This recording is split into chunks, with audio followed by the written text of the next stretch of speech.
สบายดีตอนเช้าพ่อแม่พี่น้องมื้อนี้ก็อยู่สวนคือเก่าเนาะพี่น้องกำลังจะลงตัดหญ้าเนาะอันน่ะมีไอ้เบี้ยวเพิ่นมาช่วยตัดหญ้าช่วย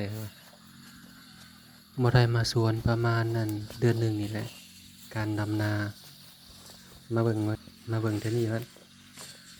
หญ้าเต็มแล้วจนบ่เห็นฮอดอันเบี้ยยางพี่น้องเอ้ย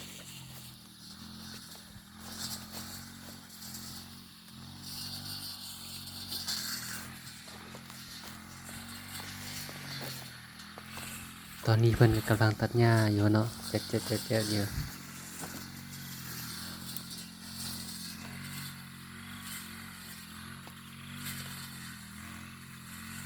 มาตัดงานนำกัน